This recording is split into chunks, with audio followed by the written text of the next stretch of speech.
मंच पर विराजमान और इस सभागार में उपस्थित समस्त आदरणीय आत्मीय सुजन, आज के इस मंथन सत्र में मैं आप सबका हृदय से अभिवादन करता हूं और आप सबके चरणों में नमन करता हूं।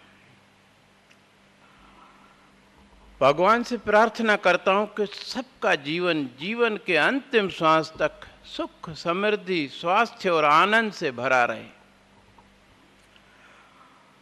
अब कहने से तो नहीं होगा ये, उसके लिए क्या करना होगा? कई लोग बोलते हैं हैप्पी न्यू ईयर। अरे मैंने कहा कैसे होगा ये तो बताओ, तुम्हारे बोलने से हो जाएगा क्या हैप्पी न्यू ईयर? तो मैं अभी अगले 1.5 घंटे में आपको वो बातें बताने वाला हूं जिससे आपका जीवन सुख, समृद्धि, आनंद, स्वास्थ्य से भर जाएगा और जीवन के अंतिम श्वास तक आपको खटिया पर नहीं पड़ना पड़ेगा, न किसी का मोहताज होना पड़ेगा। आनंद में रहेंगे, खुद भी सुखी रहेंगे, औरों को भी सुख पहुंचाएंगे। लेकिन ये उसको मिलेगा जिसकी मुझ में श्रद्धा, विश्वास, आस्था होगी, जिसके कारण वो मुझे ध्यान से सुनेगी और जीवन में मेरी बातें उतारेगी। मेहनत तो बेटा आपको, साधना तो आपको करनी है ना। रास्ता बता सकते हैं आपके माता पिता, गुरुजन, लेकिन चलना तो आपको ही पड़ेगा। संग्राम जिंदगी है, लड़ना इसे पड़ेगा। जो लड़ नहीं सकेगा आगे नहीं बढ़ेगा। है लड़ाई किसके साथ करनी है? वंदे मातरम भाऊजी, मेरा नाम लता गिडवानी है, फ्रॉम 11th क्लास। आपने कहा कि ज़िंदगी एक संग्राम है जिससे हमें लड़ना पड़ेगा। लाइफ में हमें बहुत सारे चैलेंजेस आते हैं। अभी हमारे सामने एक बहुत बड़ा चैलेंज है कि हमें 11th क्लास में अच्छा करना है। उससे पहले हमारा जो एक जो माइलस्टोन है कि हाँ, पहले यूनिट टेस्ट, फिर हमारा हाफ ईयरली। तो ये हमारे कुछ माइलस्टोन्स होते हैं जो हमें सेट करने चाहिए so that we can reach our ultimate success. हाँ, लेकिन इसके लिए हमें किससे लड़ाई करनी पड़ेगी? हमें अपने मन से लड़ाई करनी पड़ेगी। Right, clap.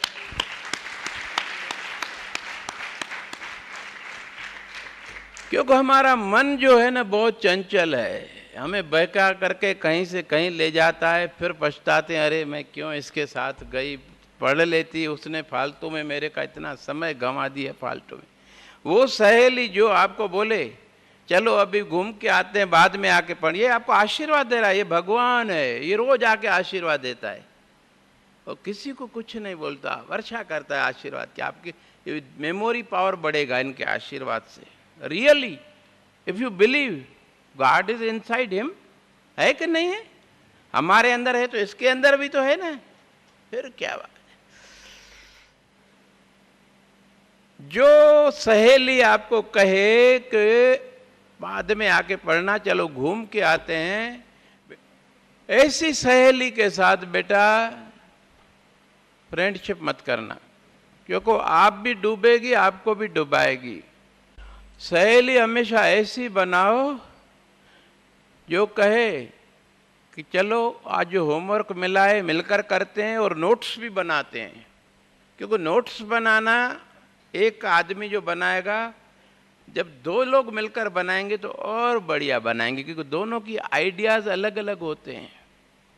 और वो नोट्स ही आपको एग्ज़ाम के टाइम में काम आते हैं, क्योंकि पूरे बुक्स को तो आप रिवाइज नहीं कर सकते, टाइम ही नहीं होता है। They are very valuable. तो ऐसी आप अपनी फ्रेंड बनाएं, ऐसी सहेली बनाएं कि जो आपको बांह से पकड़कर ऊंचा ले चले, न कि गड्ढे में ले जाए। हमेशा ऊंचा चढ़ने के लिए बेटा मेहनत करनी पड़ती है, बिना मेहनत के चढ़ सकता है? हमारा मन है ना, उसको मेहनत करने की मन नहीं होता, उसकी इच्छा नहीं होती, वो आनंद में पड़ा रहना चाहता है, नीचे गिरना चाहता है, उसमें उसको आनंद आता है। इसलिए मैंने कहा मन से लड़ाई करनी पड़ेगी, अपने इच्छा के अनुसार मन को चलाना पड़ेगा। मन को जिसने वश में कर लिया पूरा संसार उसके वश में है। उसका आत्मबल बढ़ जाता है, कोई चीज उसके सामने असंभव नहीं होती, वो हर काम कर सकता है। पिछली बार मैंने पढ़ाई का महत्व बताने के लिए 2 कहानियां बताई थी, एक सेठानी की और एक 5 बेटियां जिन्होंने सीए का 3rd अटेम्प्ट का एग्जाम दिया। आप में से किसी ने सुनी है, वो बता सकते हैं? मैं बताता हूं।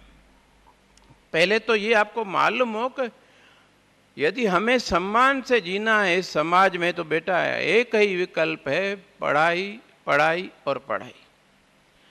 लड़का नहीं पढ़ेगा ज़्यादा, कोई अपना दुकान खोल लेगा परचूनी का, कोई ठेला लगा लेगा सब्जी का, या कई विदेश चले जाते हैं नौकरी करने।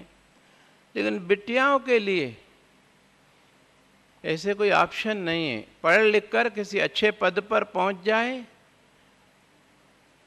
तो ही उसका समाज में सम्मान होगा, स्वावलंबी होगी, तो उसको कोई प्रताड़ित नहीं कर सकता। पढ़ी लिखी है तो अपना अधिकार जानती है, ले सकती है। तो आपके लिए पढ़ाई ही एकमात्र विकल्प है जो आपका पूरा जीवन सुख, समृद्धि, आनंद से भर देगी। और पढ़ाई करने के लिए स्वास्थ्य चाहिए। स्वास्थ्य कैसे मिलेगा, क्यों खराब होता है, वो अभी आपको बताऊंगा। आप जानती भी हैं, कई बार मैं इस संबंध में आपसे बात कर चुका हूं। बेटा, पढ़ाई का महत्व क्या है, उसके लिए मैं आपको 2 कहानियां बताता हूं, उससे आप समझ जाएंगे। इस नगर की जीवंत कहानियां बताता हूं मैं, पुस्तकों की, पुराणों की मैं पढ़ाई नहीं हूं तो क्या बताऊं। मैं तो जीवंत जो कुछ बताता हूं मेरे अनुभव की बात होती है और सही जीवंत बात होती है, लाइव एग्जाम्पल्स देता हूं। लगभग 2 साल हुए इस नगर का एक नगर सेठ, बहुत बड़ा अमीर आदमी था, थोड़ा हमारा रिश्तेदार भी था। वो गुजर गया। जाना तो सबको है बाबा, है? देखो ना, लड़का कहाँ का, लड़की कहाँ की। वो जो समय आता है तब एंगेजमेंट होती है, शादी होती है, बच्चे होते हैं, कोई सेवा करता है, कोई सेवा लेता है। जिसका हिस्सा पूरा हो जाता है वो चला जाता है, दादा बैठा है, पोता चला जाता है। ये तो सब लेन देन है। पूरब जन्म के आए मिले संजोगी, अंते को न सहाय। अंत में कोई सहाय नहीं होगा। हमारे कर्म ही हमें सदगति या दुर्गति देंगे, इस जीवन में भी और आगे भी। तेरा कर्म ही तेरी विजय है, सुना है वो गीत? सेठ जी के शरीर छोड़ने के 3-4 महीने बाद उस सेठ को 2 लड़के थे, बहुएं और कुछ पोते पोती। उनके लड़कों ने अपनी माँ से, वो माँ जो थी, जब उसके पति देव थे, इंपोर्टेड साड़ियाँ, ब्रेसलेट, नेकलेस, इतने गहनों से लदी फदी रहती थी कि बस दमकती रहती थी।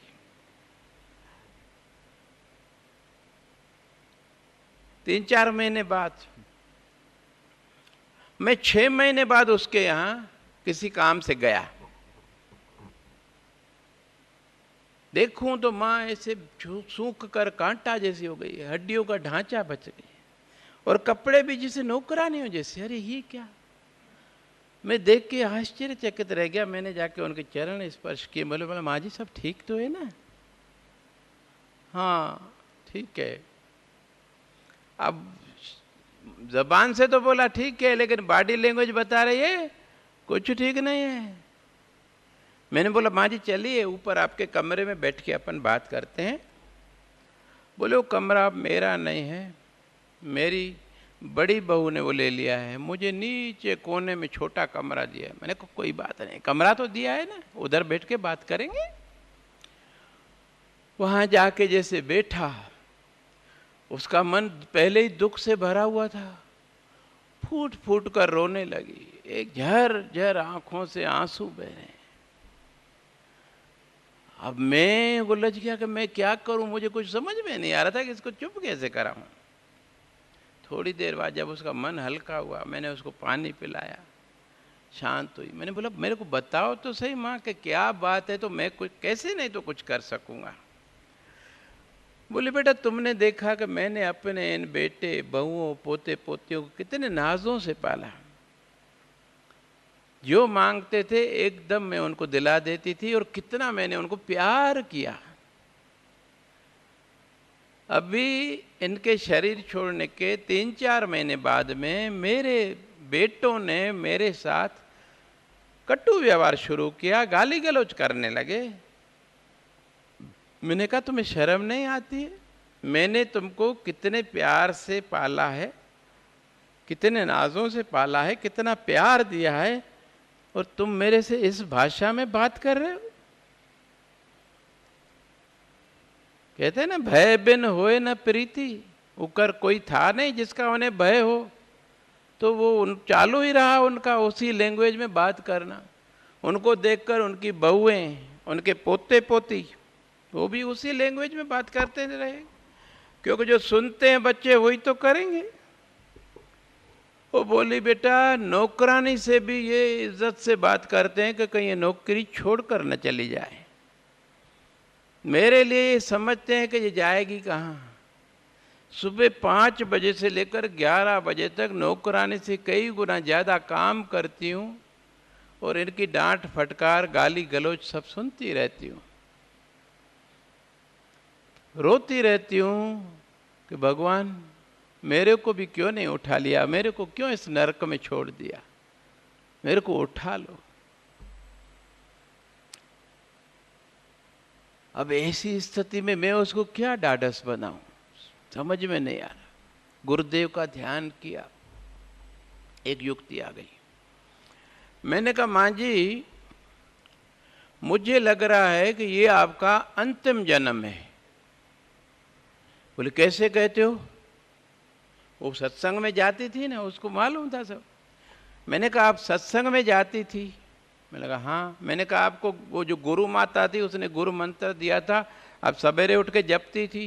बोले हाँ, लेकिन अब ये नहीं जपने देते। मैंने कोई बात नहीं, जपती थी ना? बोले हाँ। मतलब सत्संग में ये तो आपने सुना होगा कि पुण्य का फल सुख है और पाप कर्मों का फल दुख है। बोले हाँ वो तो है। मैंने कहा जितने बड़े बड़े संत महात्मा हुए, स्वामी रामकृष्ण परमहंस, स्वामी विवेकानंद, महर्षि रमन, दादा टी.एल. वासवानी और कई संतों का, मेरे गुरुदेव का भी बताया। मैंने कहा सबने जीवन के अंतिम समय में 2-4-6 महीने साल भर बहुत शारीरिक पीड़ा सही। क्यों? जो पिछले जन्मों के कर्म हैं, 3 प्रकार के कर्म होते हैं, सिंचित, प्रारब्ध और क्रियमान।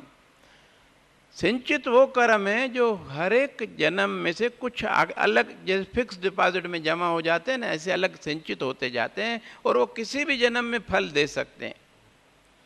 प्रारब्ध यानी पिछले जन्म के कर्म, क्रियमान यानी इसी जन्म के कर्म कई बार इसी जन्म में ही फल देते हैं। मैंने कहा इन सब संतों को फिर जन्म नहीं लेना था, इसलिए जितने भी कर्म पिछले जन्मों के थे उनको उन्होंने भोगा। नहीं तो इतने महान संत स्वामी रामकृष्ण परमहंस के साथ माता स्वयं प्रकट होकर बात करती थी। आपको मालूम है? कितने लोगों को मालूम है ये बात? नहीं मालूम है? अरे पढ़ो कुछ भाई, लाइब्रेरी में काजल ने बहुत आपके लिए अच्छी किताबें लाकर रखी हैं।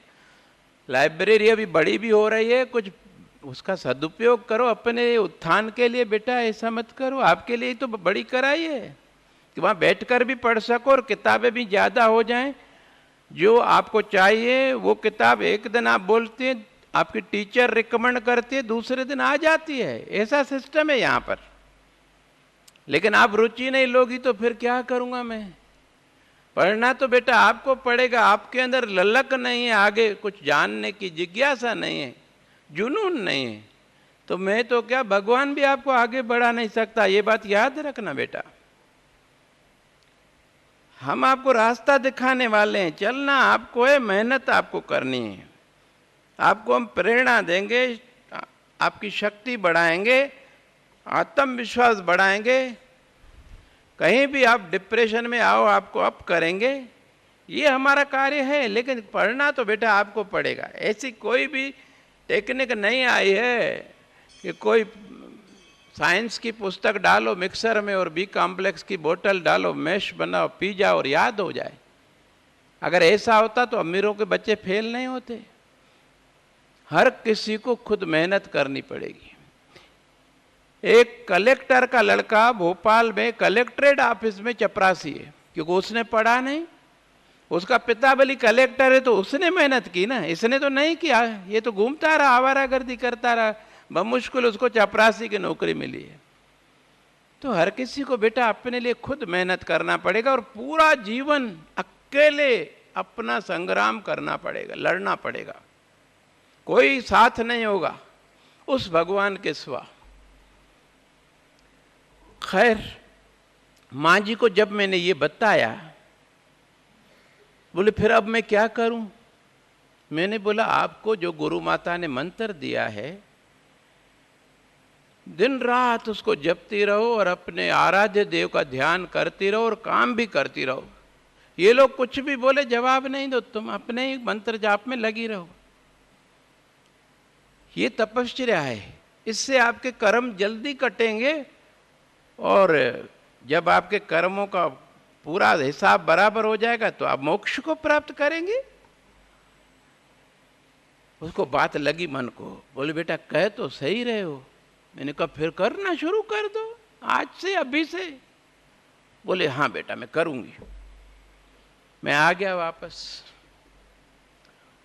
फिर 6 महीने बाद मेरा उनके यहाँ किसी काम से जाना हुआ। मैंने देखा वो माता जी अच्छी, थोड़ी हेल्थ भी बन गई और प्रफुल्ल। मैंने कहा कहिए माँ जी क्या हाल है? बोले बेटा तुम जो मंत्र दे गए ना, मैं उसको पालन किया है, अब आनंद में हूँ। जब भी वो ले जाए अब उसकी मर्जी। अब ये लोग भी बोल बोल के थक गए, अब बोलते ही नहीं हैं। मैं सोचा वो जो बंगला था उस माँ के नाम था। अगर ये माँ पढ़ी लिखी होती तो अपना अधिकार ले सकती थी, बंगला मेरा है निकलो। दूसरा, अगर इसने नौकरी की होती कहीं सरकारी नौकरी, तो आज इसको पेंशन मिलती होती, तो उनके ऊपर वो निर्भर नहीं होती, तो इसको इस तरह प्रताड़ित नहीं करते। अगर नौकरी नहीं भी की होती तो भी अगर पढ़ी लिखी होती तो आज कुछ कोचिंग्स करके ही अपना भरण पोषण तो कर सकती थी और फिर इनके ऊपर वो निर्भर नहीं होती, तो इसे कोई भी इस तरह से प्रताड़ित नहीं करता। मुझे तब मेरे श्रद्धेय गुरुदेव की दूरदृष्टि समझ में आई कि उन्होंने बिटियाओं के लिए इतने स्कूल कॉलेज क्यों खोले।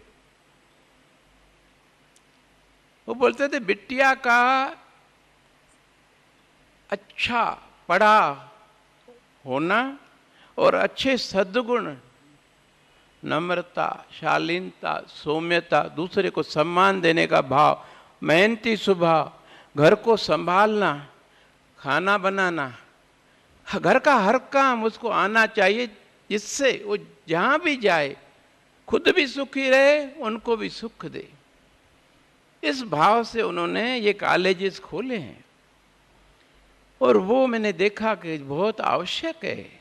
हर बिटिया के लिए अच्छा पढ़ करके किसी अच्छी पोस्ट पे प्लेस हो जाए तो उसका जीवन बन जाएगा। जो नई बच्चियां पढ़ी बचपन में, उनके माँ बाप को पढ़ाई का महत्व मालूम नहीं था। अब वो तो बच्चियां नादान थी, खेल कूद में समय गंवा दिया। आज वो बेचारी काम वाली बाइयां बन के घर घर में काम कर रही हैं। कई घरों में काम करते हैं फिर भी 2 वक्त का भोजन और कपड़ा नहीं मिलता है। कैसा जीवन है ये? कभी वो भी हमारे जैसी परी जैसी बिटियाएं रही होंगी, लेकिन पढ़ाई नहीं की तो आज क्या हाल है उनका। तो ये एक कहानी। दूसरी कहानी, सीए में जो फाइनल होता है एग्ज़ाम, उसकी रिज़ल्ट बहुत टफ आती है। इस बार मेरी 5 बिटियाओं ने, जिनका 3rd अटेम्प्ट था और 5 की एंगेजमेंट की हुई थी, उन्होंने एग्ज़ाम दिया। 2 तो निकल गई, पास हो गई, 3 बेचारी रह गई, क्योंकि रिजल्ट आया 8%, सिर्फ 6-8% आता है। कई कई अटेम्प्ट करते हैं तब जाके निकल पाते हैं। तो जो निकल गई उसमें से एक का तो उस तत्काल अहमदाबाद में विवाह हो गया है, दूसरी का अभी अक्टूबर में है। बाकी जो 3 हैं, उसके जो मंगेतर थे उनके पिता आए, इनको समझाया, लड़की के पिता को, भाई देखो अटेम्प्ट पे अटेम्प्ट गुजर जा रहे हैं, क्या गारंटी है कि 4th अटेम्प्ट में निकलेंगी? मैं अपने बेटे को आपकी बेटी की वजह से बूढ़ा तो नहीं कर दूंगा बिठा करके। इसलिए मैं आपको हाथ जोड़ता हूँ, जो भी अपन ने लेन देन किया है वो वापस करते हैं, और आगे जैसी प्रभु की इच्छा होगी। इस तरह से प्रेम से उन्होंने सफाई कर दी और रिश्ता तोड़ दिया। अब लड़कों की तो कहीं ना कहीं एंगेजमेंट हो जाएगी, लेकिन लड़कियां जैसे जैसे उम्र बढ़ेगी प्रॉब्लम बढ़ेगी। मैं हमेशा कहता हूं कि बेटा, आपके लिए वेल प्लेस्ड होने के लिए एक आयु सीमा नियत है। आपके पास फेल होने के लिए कहीं गुंजाइश नहीं है। ज़्यादा से ज़्यादा 23-24 की उम्र में आप वेल प्लेस्ड हो जाएं, 25 ज़्यादा से ज़्यादा, क्योंकि सभी लड़के ज़्यादातर 26-27 में शादी कर लेते हैं। यदि आप 24-25 तक वेल प्लेस्ड हैं तो आपको अपने पसंद के कई ऑफर मिलेंगे, और उनमें से आपको चुनने का अवसर मिलेगा। आजकल ऐसा होता है कि लड़के लड़की को बोलते हैं आपस में, बेटा बात करो, एक दूसरे के विचारों को समझो। यदि आपको लगे हमारा निभेगा, एक दूसरे से आपके विचार मिलें, और यदि दोनों कहोगे हाँ, तो हम आपकी करा देंगे शादी, नहीं तो नहीं कराएंगे।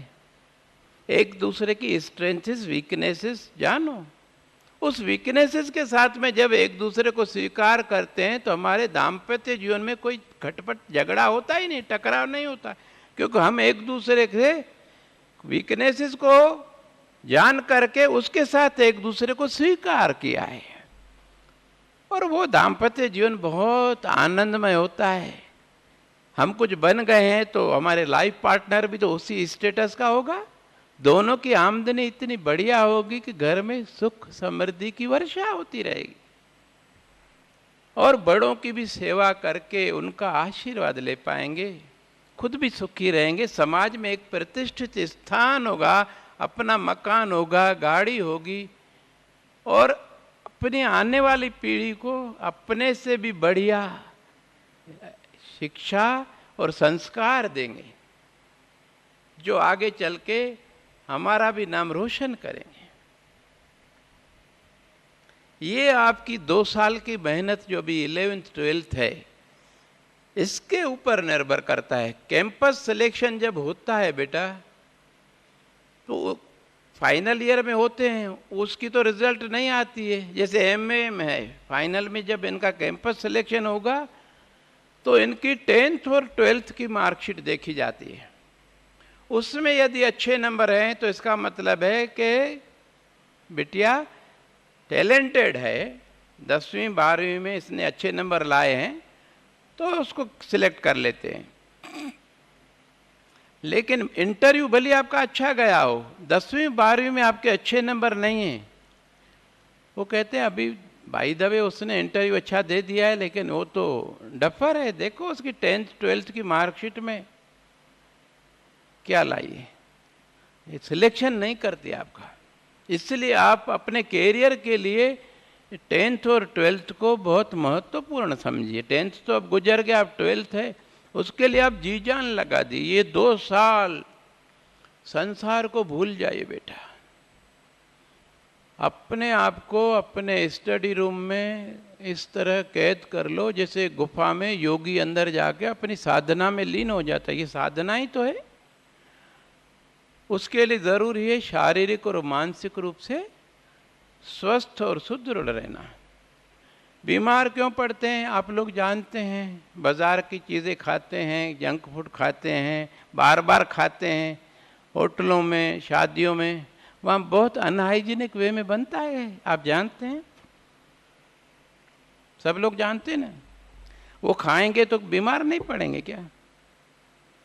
जो खाना है माँ को कहें वो बनाएगी, आप भी सीखिए, उसको मदद कीजिए, उसको खुशी होगी। और अपने हाथ से बनी हुई चीज़ में कोई अलग ही अमृत होता है। हमने बनाया है, उसके साथ आत्मीयता जुड़ जाती है। इस तरह आप बनाना भी सीख जाएंगी और घर के सब लोग मिलकर खाएंगे ना। एक महापुरुष ने कहा है, छिपाकर खाना गंदगी है। जो छिपाकर आप बाजार में, होटलों में खाते हैं वो गंदगी है, इसलिए बीमार ही करती है। मिल बांट कर खाना जिंदगी है। जो अपने घर में बनाएंगे, सब परिवार के सदस्य मिलकर खाएंगे, कितना आनंद आएगा। यही जिंदगी है सच्ची। और खुद न खाकर किसी भूखे को खिलाना सच्ची बंदगी है। वो भी कभी आगे आप करोगी बेटा। आपके अंदर यदि संवेदनशीलता है, करुणा है, दया है, जरूर करोगी। लेकिन अभी तो कम से कम जिंदगी तो जिए भाई।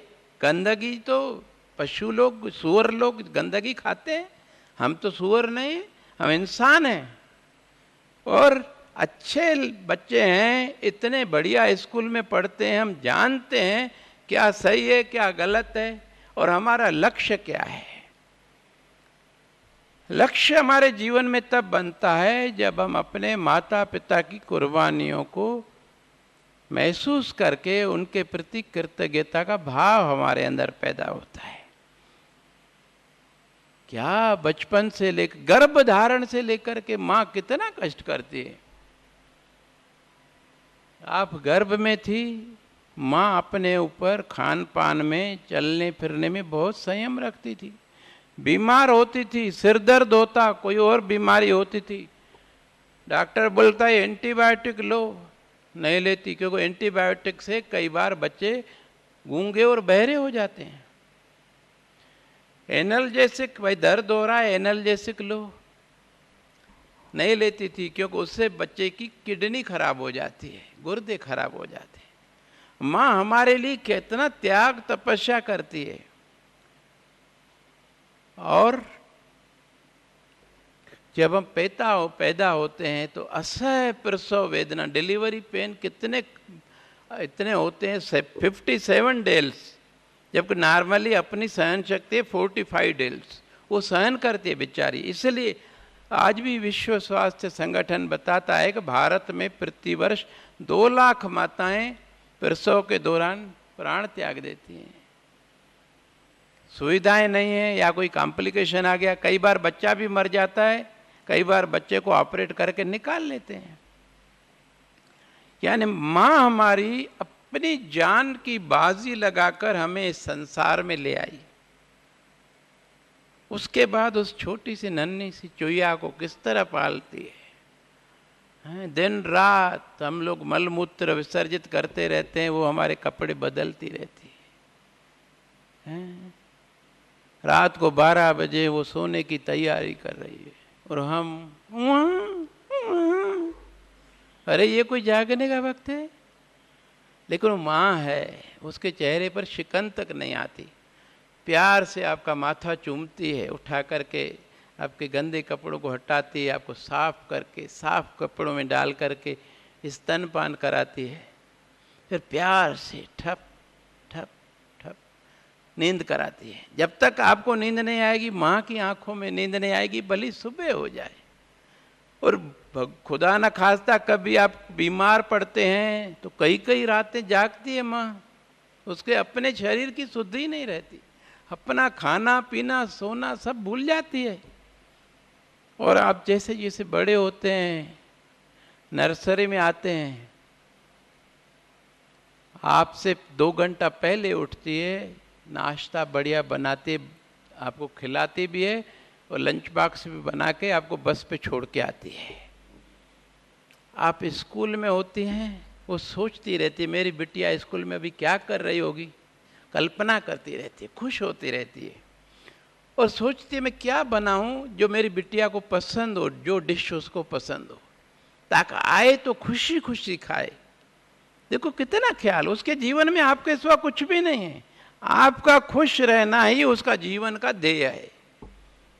आपके पसंद की डिश बना के रखती है, बस के पहुंचने का जो समय है उससे 15-20 मिनट पहले स्टॉप पे पहुंच जाती है।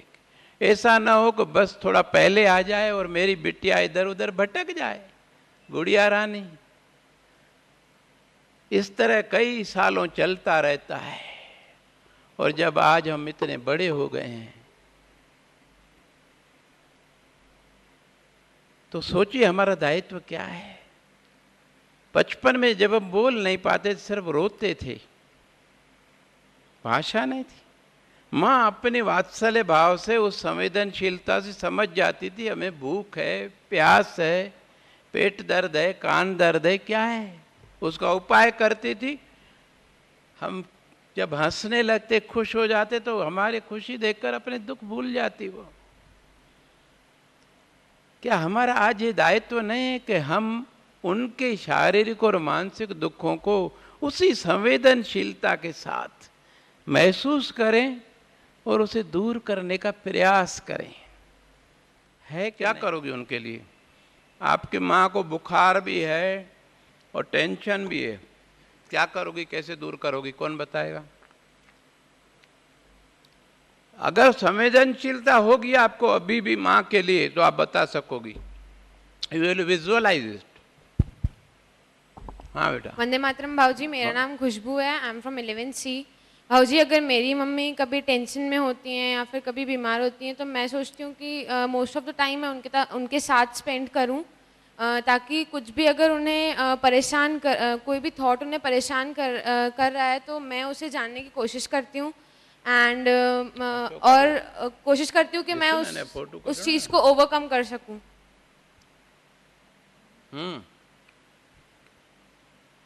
और अगर आपके प्रयास सफल नहीं हो तो? भाऊजी आज तक तो ऐसा हुआ नहीं, हर बार सफल होते हैं। यू आर लकी, शाबाश। अगर हमारे प्रयास कभी सफल नहीं हो तो बेटा उसके लिए भी रास्ता है। उस परम सत्ता से, अपने आराध्य देव से प्रार्थना करें।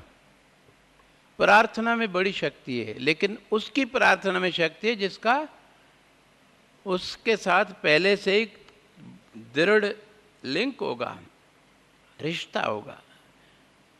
द्रौपदी बचपन से ही श्री कृष्ण भगवान की अनन्य भक्त थी, इसीलिए जब दुर्योधन की सभा में उसका चीरहरण हो रहा था और उसने कृष्ण को याद किया, और वो तो हर जगह है, वो भगवान, परम सत्ता, अल्लाह, गॉड, कुछ भी कहो,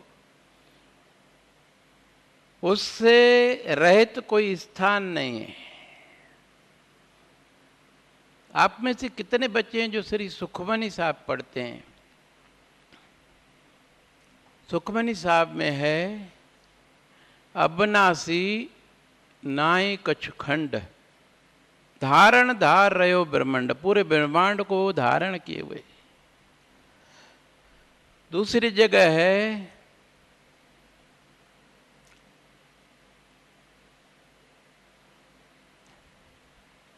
पवन पानी बेसन तरमाए, चार कुंट दह दिशे समाए।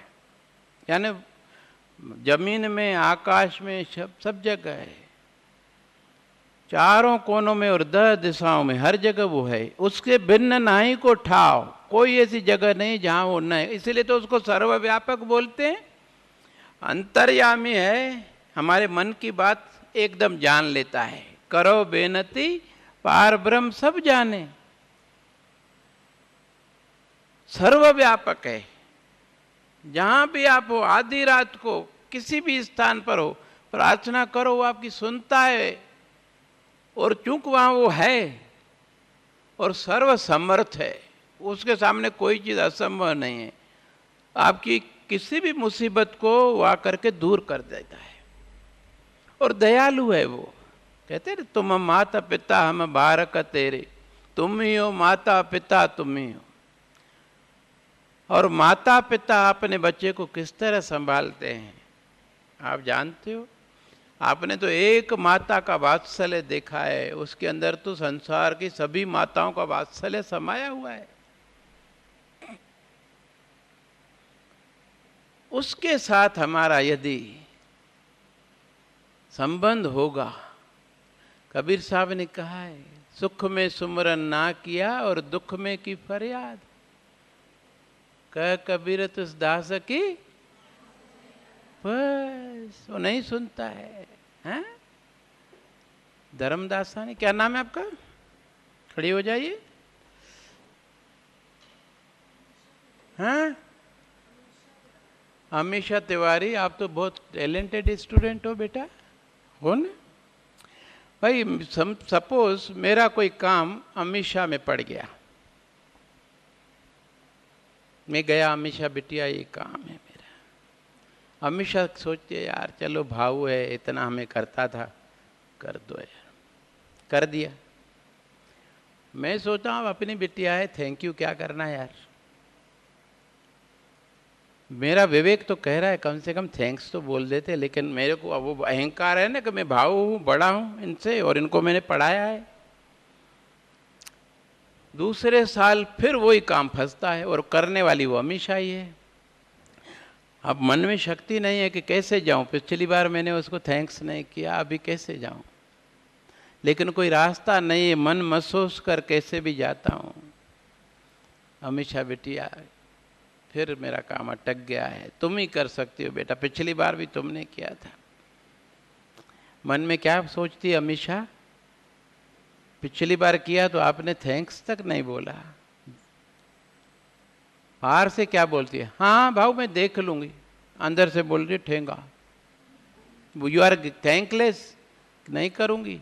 जब हमेशा इतना समझती है तो भगवान नहीं समझता है कि इसको मैंने इतना कुछ दिया।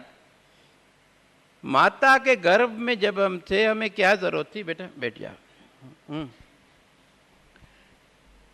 हमें क्या जरूरत है माँ को नहीं मालूम था, लेकिन उसको मालूम था। वो हमारी जरूरतें पूरी करता था, और उसी की मेहरबानी से, उसी की कृपा से हम बिना किसी अपंगता के जिंदा इस समाज में आए। कई बार अपंग बच्चे पैदा होते हैं, कई बार मरे हुए पैदा होते हैं, क्योंकि उसकी मेहरबानी है।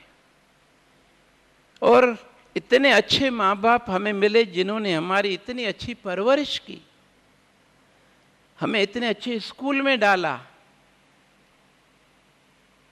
इतने अच्छे पिता मिले जो हमारे लिए इतना मेहनत करके पैसा कमा के लाते हैं कि हमारी सब ज़रूरतें पूरी करते हैं। ये सब हमारे उस परम पिता परमेश्वर ने हमें दिया। इसके लिए क्या हमें उसका कृतज्ञ नहीं रहना चाहिए? पहला हमारा कृतज्ञता का भाव माता पिता के प्रति होना चाहिए, जिन्होंने हमारे लिए इतने कष्ट उठाए, बचपन से हम देख रहे हैं। इसलिए हमारी संस्कृति में माता पिता का दर्जा भगवान से भी ऊंचा है। एक बार भगवान का दिया हुआ वरदान टल सकता है, लेकिन जिस संवेदनशीलता के साथ माँ ने बचपन में हमारी तकलीफ दूर कर दी, महसूस की और दूर किया, यदि हम भी उसी संवेदनशीलता के साथ माँ के शारीरिक मानसिक कष्टों को, माता पिता दोनों के, महसूस करके उसे दूर करने का प्रयास करते हैं, भले सफलता मिले या नहीं मिले, लेकिन उनको खुशी होती है कि मेरी बिटिया उसी संवेदनशीलता के साथ मेरे दुख को महसूस कर रही है और उसे दूर करने का प्रयास कर रही है। उनकी आत्मा से आशीर्वाद निकलता है, और वो आशीर्वाद ऐसा है, मेरे गुरुदेव कहते थे एक बार भगवान का दिया हुआ वरदान टल सकता है, लेकिन उस माता पिता के आत्मा से निकला हुआ वो आशीर्वाद, इसमें इतनी शक्ति है कि पहाड़ फट जाएगा रास्ता बन जाएगा, वो होकर रहेगा, वो कभी टल नहीं सकता। वो सौभाग्यशाली है जिनके माता पिता हैं। मैंने उनको देखा है जिनका दोनों में से एक भी नहीं है, बहुत अकेले महसूस करते हैं, बहुत डिप्रेस्ड, मायूस। हम यदि आज माता पिता की कदर नहीं करेंगे, उनसे फायदा नहीं लेंगे, एजिंग प्रोसेस तो अपना काम करेगी। किसी के माता पिता हमेशा नहीं रहे हैं, न रहेंगे। अभी उनसे लाभ ले सकते हैं, ले लें, नहीं तो पछताना पड़ेगा। जब खुली बाजार थी तो सौदा ना किया, और जब हुई हड़ताल तो गाफिल रो दिया। अब पछताए हो तो क्या, जब चिड़िया चुग गई खेल। We should not cry over spilt milk. अब क्या, वो तो गया तो गया। माता पिता एक बार चले गए, उसके बाद आपके कितने उनके लिए पाठ कराओ, यज्ञ कराओ, भंडारे कराओ, उनको कुछ नहीं मिलने वाला। ये तो आप अपने यश के लिए कर रहे हो। समाज में आपका यश होता है, एक माँ बाप के श्राद्ध में इतने इतने खिलाए। मेरे गुरुदेव कहते थे, बेटा ब्राह्मण को विवश मत करो खाने के लिए, उसको दक्षिणा दो, सम्मान दो। जिनको खाने के लिए नहीं मिल रहा है उनको अच्छी कुछ चीज़ बना के दो, खीर बना के खिलाओ, तो उनकी आत्मा खुश होगी, वो आपके बड़ों को पहुँचेगी, क्योंकि आत्मा से आशीर्वाद निकलेगा ना उनका। वो बेचारा ब्राह्मण 6 घरों में पहले खाकर आया है, अब आपके घर में भी उसको खाना पड़ रहा है मजबूरी में, तो उसको विवश नहीं करें। बोले महाराज आप बीमार पड़ जाएं, हम ये नहीं चाहते, हम आपको प्यार करते हैं, सम्मान देते हैं, आप हमारे अपने हो, दक्षिणा आप लो और भगवान को प्रार्थना करो हमारे माता पिता की आत्मा को परमात्मा अपने चरणों में निवास दे। वो भी खुश हो जाएगा और वो गरीब बच्चों का आशीर्वाद भी उनको मिलेगा, हमें भी मिलेगा, उन्हें भी मिलेगा। ये है सही तरीका किसी का श्राद्ध करने का। खैर, माता पिता का इस तरह आशीर्वाद लेने से हम अपने जीवन में जो चाहें वो निश्चित रूप से बनकर जाएंगे। ये कृतज्ञता है, वो ही हमारे अंदर दायित्व बोध पैदा करती है कि मेरे माता पिता ने तो मेरे लिए इतना किया, अब मेरा दायित्व क्या है, मुझे क्या करना चाहिए कि ये खुश हो जाएं। अंदर से जवाब आता है कि बिल्कुल अपने समय और शक्ति को फालतू बातों में न लगाकर अपने पढ़ाई में लगाएं, एक लक्ष्य बनाएं, फिर उस लक्ष्य की प्राप्ति के लिए प्राणपण से जुट जाएं, अपना शारीरिक मानसिक शक्तियां समय सब उसमें झोंक दें। क्योंकि आज कंपटीशन बहुत टफ है हर फील्ड में।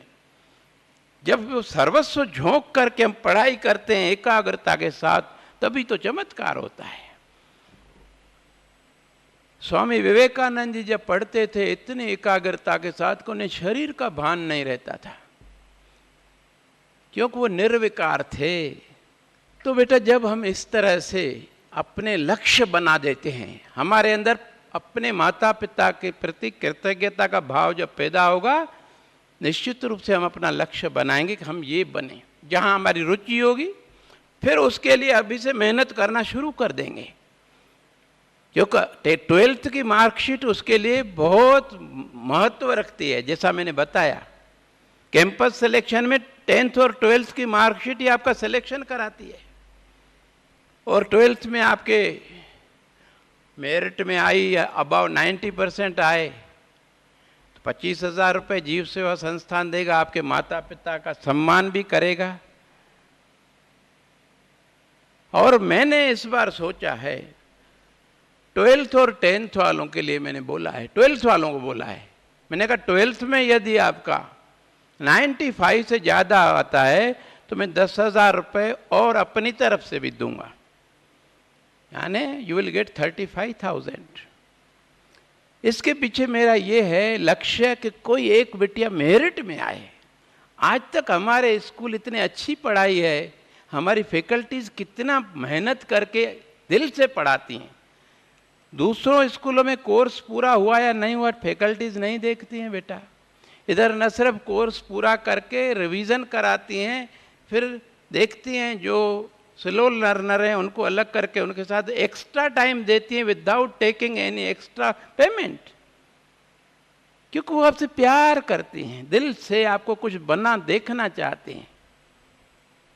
अगर ऐसे स्कूल में की बच्चियां मेरिट में नहीं आए तो इसका कारण क्या है?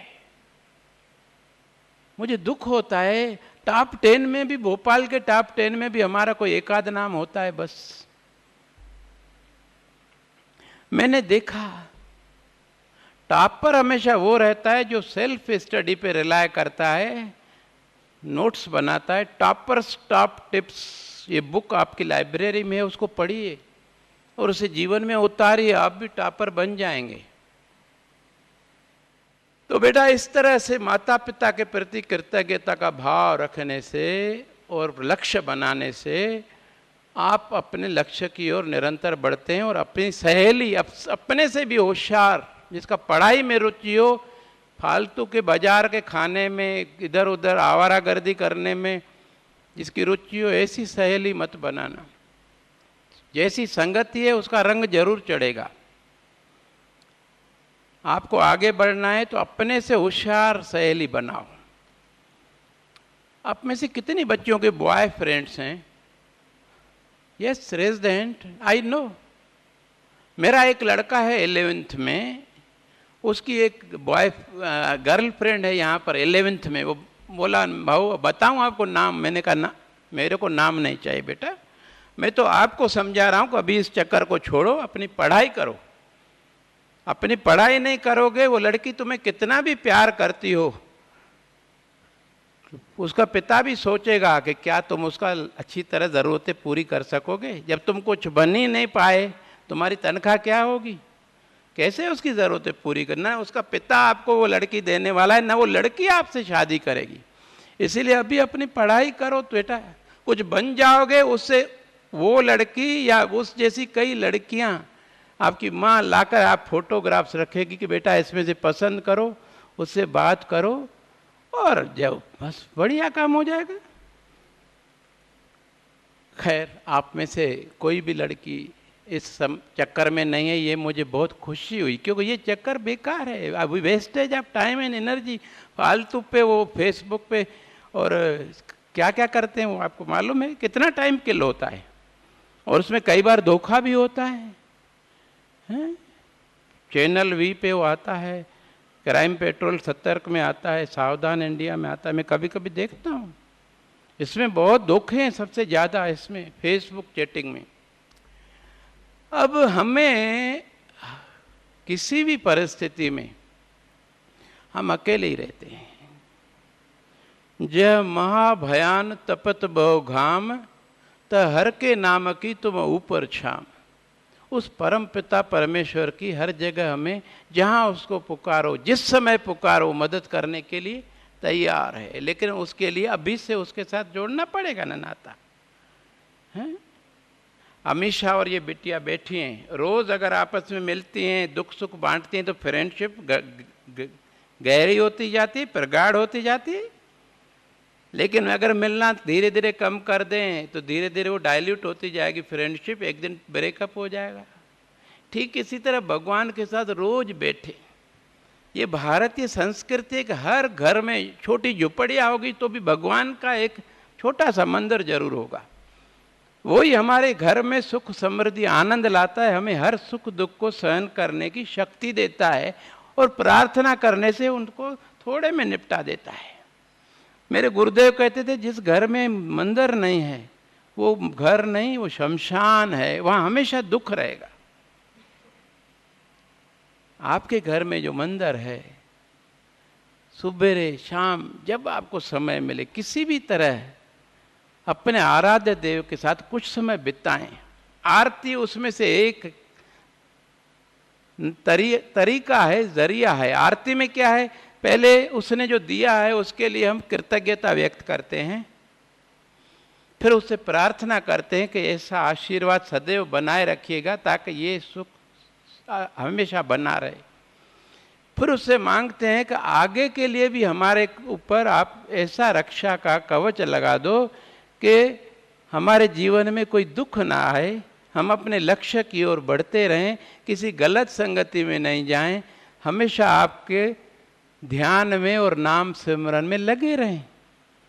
ये आरती का अर्थ है। आप में से कितने बच्चे हैं जो रोज आरती करते हैं बिटिया? प्लीज ईमानदारी से। ठीक है, मैं और बिटियाओं से भी करबद्ध निवेदन करूंगा, बेटा ये हम भगवान पे मेहरबानी नहीं कर रहे हैं, अपने लिए कर रहे हैं। क्योंकि हमें जब कोई सहारा नहीं होगा, ये संसार के जितने भी संबंध हैं स्वार्थ के संबंध हैं। सुख में बहुत आन मिल बैठत, चौदिस चौगिर्द घेरे, विपत पड़ी सबई संग छाड़त, कोई ना आवत नेड़े। श्री गुरु नानक देव जी ने गुरबाणी में कहा है। ये जब जगत की रीत है। When pocket is jingling friends are mingling. पैसे होते जेब में तो कितने दोस्त बन जाते हैं, अमीरों के कितने दोस्त हो, लेकिन पॉकेट खाली हो गया तो सब भाग जाते हैं। इसीलिए हर कोई अपने स्वार्थ से मित्र बनता है। एक वो है जो बिना स्वार्थ के माँ के गर्भ में आने से पहले भी हमें संभाल रहा था, माँ के गर्भ में भी संभाला, जीवन भर विवेक के रूप में हमारे साथ है, निरंतर बिना पूछे हमें गाइड करता रहता है, क्या करना चाहिए क्या नहीं करना चाहिए, क्या खाना चाहिए क्या नहीं खाना चाहिए, बशर्ते हम उसकी बात माने। नहीं मानेंगे तो जैसे माता पिता की आज्ञा मानते हैं तो बताते रहते हैं, नहीं मानते तो छोड़ देते हैं। नहीं मानती है तो क्या करें जानो, आगे जाके समाज उसको ठोकरे मारकर सिखाएगा, सीखना तो पड़ेगा, समाज में रहना है तो। ठीक इसी तरह वो ईश्वर अंश जीव अब हमारे अंदर उस परम सत्ता का अंश है जिसको आत्मा कहते हैं, विवेक कहते हैं, वो निकल जाए तो शरीर कैसा पड़ा रहता है। हर मजहब इस बात को कहता है। एक सूफी फकीर ने कहा है, आदम को खुदा मत कहो, आदम खुदा नहीं, लेकिन खुदा के नूर से आदम जुदा नहीं। उसके अंदर नूर है, उसका एक हिस्सा उसका है। और पानी तालाब में हो, गिलास में हो, एक बूंद हो, उसके गुणधर्म एक जैसे रहेंगे ना। उस परम सत्ता में जो शक्ति है वही शक्ति उसके अंश, जो इधर थोड़ा सा अंश दिया है हमको, उसमें भी वही शक्ति है। जो पिंडे सो ब्रह्मांडे, हमारे अंदर पूरा ब्रह्मांड हम देख सकते हैं। गुरु नानक देव जी ने देखा, कई कोट सस्यर सूर नक्षत्र लिखा है गुरबाणी में। भाई कई करोड़े सूर्य हैं, ग्रह नक्षत्र हैं।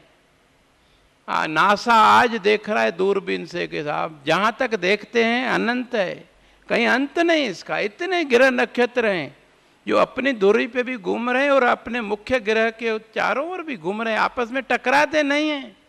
इसके लिए उन्होंने मालूम किया कि इसके बीच में एक इलेक्ट्रिक चार्ज है, शायद वही वो परम सत्ता है जो इनको एक नियम के अनुसार चला रही है। उसे नाम दिया उन्होंने हीलियस। तो वो परम सत्ता हर जगह विद्यमान है। ये तो एक पृथ्वी तो एक छोटा सा ग्रह है बेटा, करोड़ों करोड़ों। आकाश गंगा और निहारिका में क्या फर्क है? अंग्रेजी में क्या बोलते हैं Rita? Akash Ganga and Niharika. What is the name of Akash Ganga को शायद गैलेक्सी बोलते हैं, निहारिका को क्या बोलते हैं? निहारिका पता है आपको जी?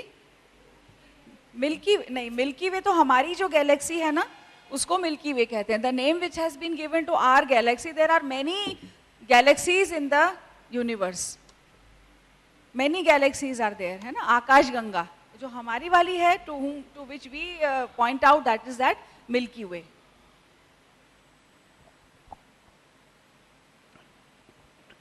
निहारिका में कई आकाश गंगाएं हैं। एक आकाश गंगा में कई ग्रह नक्षत्र हैं, ऐसे कई सूर्य हैं, कई कोट सस्यर सूर्य नक्षत्र। इन सबको वो संभाल रहा है। सगल सामग्री अपने सूत धारे। तो क्या हमें नहीं संभालेगा? लेकिन हमारा उसके साथ कोई बांडेज तो होना चाहिए ना, वो अब भी जुड़ेगा। निर्मल हृदय है, बच्चों का जल्दी जुड़ जाता है। ध्रुव भगत, प्रहलाद भगत अपनी छोटी सी उम्र में उनका दर्शन पाया ना। परम सत्ता एक है, ये रूप सब उसके अनेक है। अब स्वस्थ रहने के लिए ये तो मालूम पड़ गया कि बाजार की चीजें और ये नहीं खाना चाहिए जो हमें बीमार करनी है, लेकिन स्वस्थ रहने के लिए क्या खाना चाहिए ये भी तो मालूम होना चाहिए ना। सुबेरे अंकुरित, मूंग से लेकर बादाम तक हर चीज अंकुरित होती है।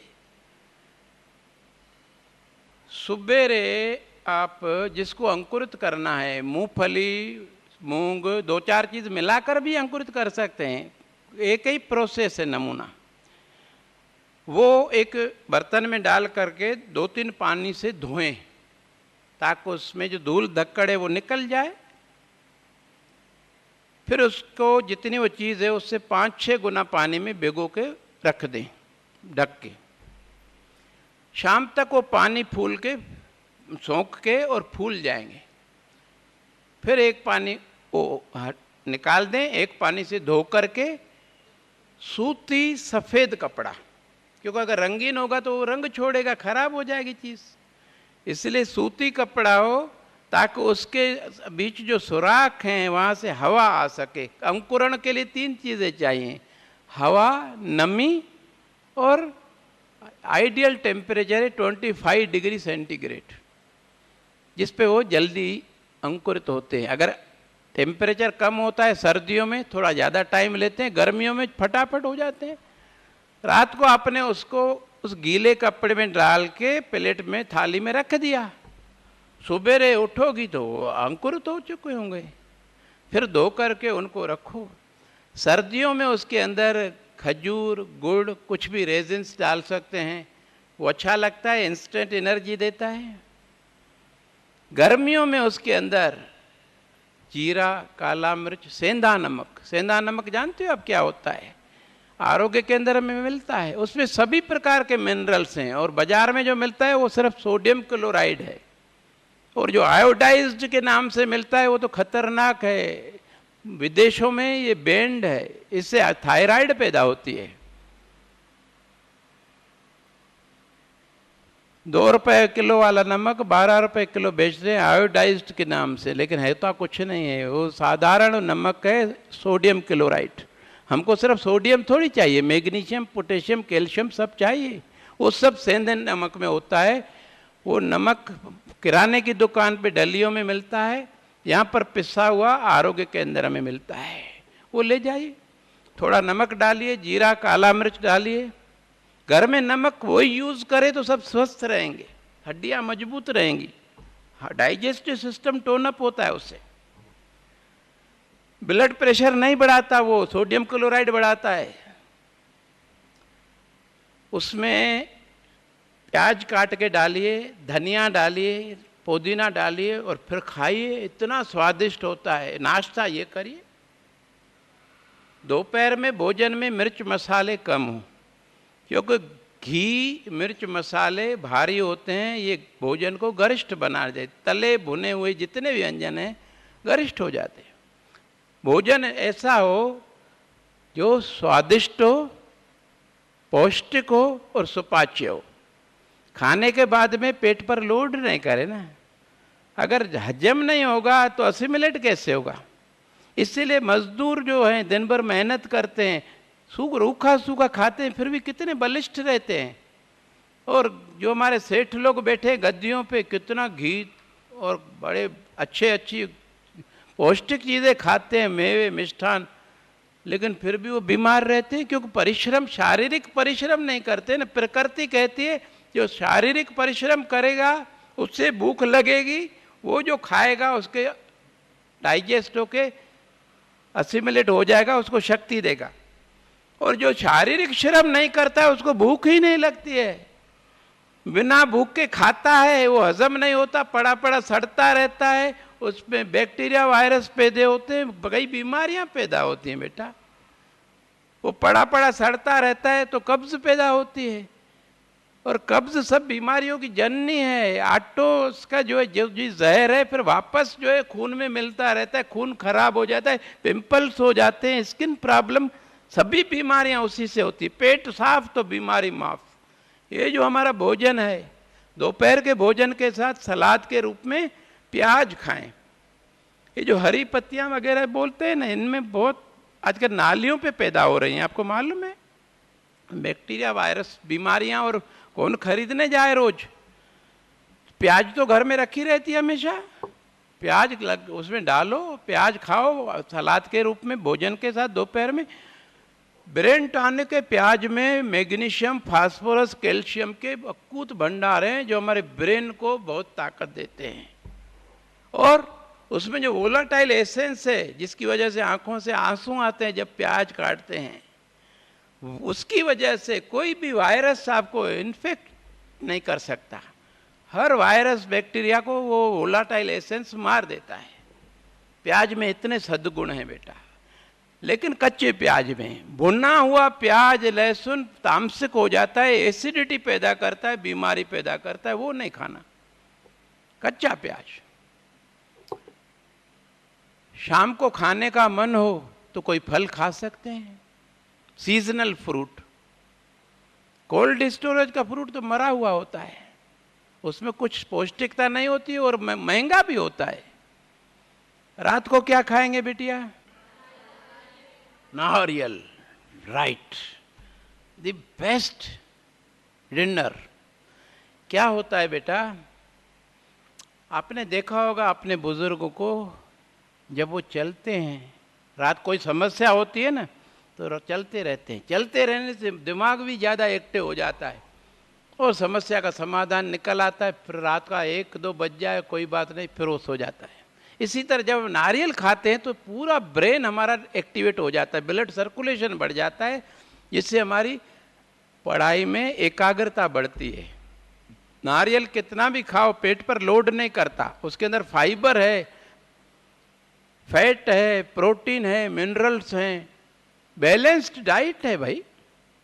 वो आप खाओ जितना खाना चाहो, आधे से ज़्यादा खा नहीं पाओगी, लेकिन पढ़ाई अच्छी कर सकोगी क्योंकि वो पेट पर लोड नहीं करेगा, उसमें फाइबर है। तो सुबह उठते से बढ़िया मोशन भी क्लियर हो जाएगा, अपने आप को इतना हल्का महसूस करोगी। 6 घंटे की नींद में आपकी बैटरी चार्ज हो जाएगी। और सुबह थोड़ा जल्दी उठ के 4 बजे पढ़ाई करो। मेमोराइज करने का काम उस समय अच्छा होता है क्योंकि पूरी बैटरी फुल्ली चार्ज्ड है, ब्रेन फ्रेश है, चारों तरफ शांति है, एकाग्रता एकदम जम जाती है। मैंने अभी बताया ना, एकाग्रता के लिए क्या चाहिए? विवेकानंद की तरह निर्विकार होना। विकार नहीं है, विकृति नहीं है व्हाट्सएप की और फेसबुक की, चैटिंग की, अश्लील दृश्यों की, अश्लील बातों की। जैसा हम देखते हैं, पढ़ते हैं और सुनते हैं, वैसे हमारे विचार बनते हैं। वो उसी समय याद आते हैं जब हम पढ़ते हैं।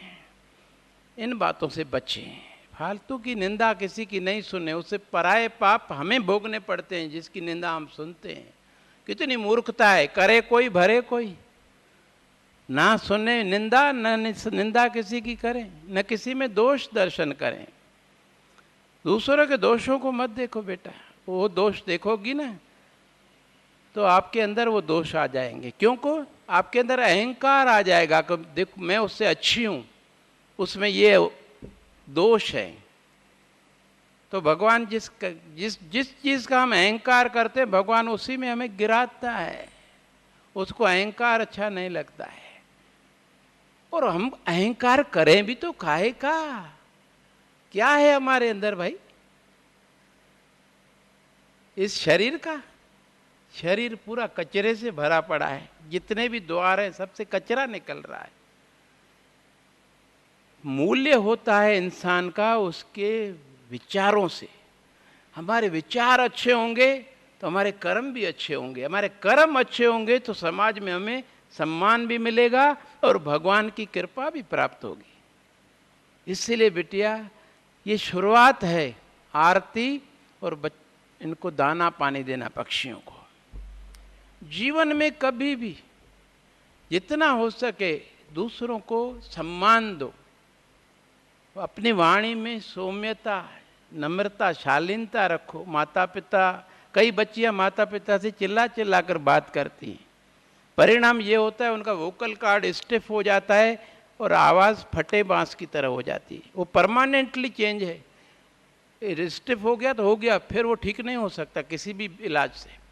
इसलिए धीरे से बोलो, प्रेम से बोलो। आपको भगवान ने इतना मधुर स्वर दिया है कि आप बढ़िया गीत गा सकती हो, चिल्ला करके अपना वो हमेशा के लिए समाप्त क्यों कर रही हो। आज भी लता मंगेशकर 2 घंटे सुबह रियाज करती हैं, आरोह अवरोह, नीचे से फिर ऊपर तान ले जाती हैं, फिर नीचे फिर ऊपर, ताकि वो वोकल कार्ड्स फ्लेक्सिबल बने रहें, ताकि कभी कोई भी गीत गाना पड़े तो आवाज़ में मिठास हो और कितना भी ऊंचाई तक उसको ले जाना पड़े, तान को ले जा सकूं। तो आप लोगों को मैं निवेदन करूंगा कि कभी भी किसी के साथ चिल्ला कर बात नहीं करो, नहीं तो आपका वो मीठा जो स्वर भगवान ने दिया है वो चला जाएगा बिटिया। और सबको सम्मान दें, दूसरे को सम्मान दे करके उससे कई गुना ज़्यादा सम्मान और सहयोग हम अपने लिए अर्जित करते हैं। माता पिता गुरुजनों को तो सम्मान देना ही है, लेकिन अपने से छोटों को भी सम्मान दो बेटा, बहुत मिलेगा, आनंद मिलेगा। प्यार करो उनसे, उसमें आनंद है। आपकी माँ जब आपको गले लगाती है कितना आनंद आता है बेटा, दोनों को। इसी तरह अपने छोटी बहनों को, स्टूडेंट्स को प्यार से, फिर आपकी सब बातों मानेंगे, क्योंकि आत्मीयता जुड़ जाती है। किसी के साथ कटु भाषा में बात करने से उसको भी दुख होता है और हमारे वोकल कार्ड्स भी खराब होते हैं और हमारा मन भी अपसेट हो जाता है, विचलित हो जाता है, गुस्से में आ जाते हैं ना। क्रोध में आने से एड्रिनल ग्लैंड इतना जहरीला एंजाइम एड्रिनलिन सीक्रेट करती है, अगर 5 मिनट आदमी क्रोध करे और क्रोध के समय में अगर किसी को काट ले तो वो आदमी मर जाए, इतना जहरीला है, उसके दांतों तक में आ जाता है। 5 मिनट में इतना एड्रिनलिन पैदा होता है कि उसे ब्लड से निकालने के लिए किडनी को 24 घंटे काम करना पड़ता है। और जो क्रोध करती है उसका ब्लड इतना जहरीला हो जाता है कि स्किन प्रॉब्लम्स, मुहासे, ये सब उसी से पैदा होते हैं बेटा। क्रोध करने से हम अपना ही नुकसान करते हैं। वही बात प्रेम से कहें तो सामने वाला समझ जाएगा। क्रोध करने से बात बनती नहीं और बिगड़ जाती है, तो ऐसा काम हम क्यों करें जिससे हमें भी नुकसान, सामने वालों को भी नुकसान। किसी को कोई प्रश्न पूछना हो तो पूछो बेटा, या फिर जो मैंने बताया उसको रिकेप करो। मेरा समय समाप्त हो रहा है। आप कल को ये ना कहो कि भाऊ ने हमें मौका ही नहीं दिया। मैं आपके लिए अच्छे विचार लाया हूँ। ये एक विचार है, अगर आपको कोई भला बुरा कह रहा है तो उस समय उत्तेजित होने की बजाय धैर्य से काम लें, जीत आपकी होगी। Politeness always wins. दूसरा है, आपसी रिश्तों में कड़वाहट कैसे दूर करें। जरा जरा सी बात है हम एक दूसरे से कुट्टी कर देते हैं, अरे ये क्या यार, ये जो कड़वाहट है ये हमें तनावग्रस्त कर देती है, फिर हम पढ़ नहीं सकते बेटा। प्रेम रहे सबके साथ में। उसके लिए ज़रूरी है कि किसी के साथ बहुत गहरी दोस्ती नहीं हो कि कल उसके कहने पे हम गलत काम भी करने के लिए तैयार हो जाएं। हुज्जत नहीं रखे कोई। यदि हम दूसरे के ऊपर हुज्जत रखेंगे, गलत काम करने के लिए उसको कहेंगे, वो करेगा, कल हमें भी वो गलत काम करने के लिए बोलेगा, करना पड़ेगा। इतनी मिल्लत मत बढ़ाओ कि नफरत बढ़ जाए। हमेशा जो बहुत गहरे दोस्त होते हैं ना, जरा सी बात पे टूट जाते हैं, फिर एक दूसरे के सबसे जानी दुश्मन बन जाते हैं। इसीलिए हम एक डिस्टेंस मेंटेन करें, एक दूसरे को सम्मान दें, तो हम दोस्ती हमेशा कायम रहेगी। अच्छी अच्छी बातों के लिए एक दूसरे को प्रेरित करें तो दोस्ती और प्रगाढ़ होगी और दोनों अपने जीवन में सफल होंगे। आपने बहुत ध्यान से सुना है, खुशी है, लेकिन मुझे खुशी तब होगी जब मैं रिपोर्ट लूँगा कि आज कितने बच्चियों ने पक्षियों के लिए अगर पैसे नहीं लाई हैं तो कल ले लेना, लेकिन मंजीरा और आरती तो आज ले सकती हो, उसके तो पैसे नहीं लगेंगे। और वैसे आज नहीं भी लाई हो तो नाम लिखा के जाओ, ले जाओ, कल दे देना। आप पर इतना तो विश्वास है भाई। मैं मालूम करूंगा कि कितनी बच्चियों ने दाना पानी पाठ और मंजीरा आरती ली है, उससे मैं मालूम हो जाएगा कि आपको मुझ में कितनी श्रद्धा है, विश्वास है, अपनत्व है। यही मेरा पारितोषिक है। इससे बड़ी खुशी क्या चाहिए। अपने गुरुजनों को क्लास में जब आते हैं नमस्कार जरूर करें, क्लास टीचर को विशेष रूप से, उसका भी आशीर्वाद चाहिए। अगर उनके प्रति श्रद्धा विश्वास है तो आप उनकी बात ध्यान से न केवल सुनते हैं पर न जीवन में उतारते गए हैं, परिणाम स्वरूप कुछ बन जाते हैं। यदि उसके प्रति आपके अंदर कोई श्रद्धा विश्वास नहीं है, ये मनोवैज्ञानिक तथ्य है कि न आप उसको ध्यान से सुनेंगी न उसे जीवन में उतारेंगी तो न कुछ बन पाएंगी। नुकसान किसका? आपका। इसलिए टीचर्स को सम्मान देने से टीचर्स को कुछ नहीं मिलता बेटा, बदले में आपको ही मिलता है उनका आशीर्वाद। हर प्रकार से आपको अच्छी तरह कंसेप्ट क्लियर करने की कोशिश करती है और जीवन में आप कुछ बन जाते हैं। बन जाओगे तो उनको मनी ऑर्डर थोड़ी भेजोगी क्या? कोई नहीं भेजेगा, लेकिन उन्हें खुशी होगी कि हमारी बिटियाएं कहाँ पहुँच गई, अच्छे पद पर आसीन है, अपने जहाँ ससुराल में खुद भी सुखी हैं उनको भी सुख पहुँचा रही हैं। और कल आपके बच्चे जब नोबेल प्राइज जीत कर आएंगे, ऑस्कर प्राइज जीत कर आएंगे, तब उनको कितनी खुशी होगी बाबा। मेरे को भी होगी, आपके माता पिता को होगी, सबको, आपको तो होगी। क्योंकि आप जितने इतने टैलेंटेड हैं, संस्कारवान हैं, तो आपके बच्चे उससे ज़्यादा टैलेंटेड, ज़्यादा एकेडमिकली हाई डिग्री हासिल करेंगे, अच्छी पोस्ट पे जाएंगे। अच्छे संस्कार माँ ने जो बचपन में दिए हैं वही हमेशा उसके अंदर रहते हैं। हमारे अंदर जो भी कुछ भी सद्गुण आज हैं बेटा, वो बचपन में जो माँ ने रोपित किए वो हैं, उनको जीवन में कभी नहीं जाते, उसकी जड़ें इतनी गहरी होती हैं। इसलिए आप अपने बच्चों के अंदर वो संस्कार जो आपको यहाँ प्राप्त हो रहे हैं वो रोपित करेंगी तो वो बच्चे इस देश के ही नहीं विश्व के लिए एक निधि बनेंगे, आपका और आपके परिवार का नाम रोशन करेंगे, कई पुरस्कार प्राप्त करेंगे। हम ऋषि मुनियों की संतान है, टैलेंट हमारे जीन्स में है, हमें वर्षे में मिला है, हेरिडिटी में मिला है। आज जितने भी पुरस्कार पूरे विश्व में बंटते हैं 40% भारतीय उसको जीतते हैं बेटा। भारत के लोगों का टैलेंट पूरे विश्व ने माना है। ये प्रतिभाशाली और मेहनती लोग हैं। प्रतिभा के साथ यदि परिश्रम नहीं होगा तो प्रतिभा कुंठित हो जाएगी। जितना आप परिश्रम करोगे उससे काम लोगे, ब्रेन आपका और ज़्यादा शार्प होता जाएगा, मेमोरी शार्प होती जाती है, नई नई इनोवेटिव आइडियाज़ आएंगे। क्या बताऊं, इससे जितना काम लो। अभी हम क्या करते हैं, ब्रेन से सिर्फ 10% काम लेते हैं। हमारा कॉन्शियस माइंड 10% काम करता है, 90% अनकॉन्शियस माइंड काम करता है। और आइंस्टीन के हिसाब से कहें तो आइंस्टीन जैसे आदमी ने 5-6% ब्रेन को यूज़ किया, 10% भी नहीं यूज़ कर पाया। हम जब 10% करेंगे तो मालूम नहीं क्या हो जाएगा। हमारे अंदर उस भगवान ने वो शक्ति दी है, जो शक्तियाँ उसके पास है वो हमारे पास हैं।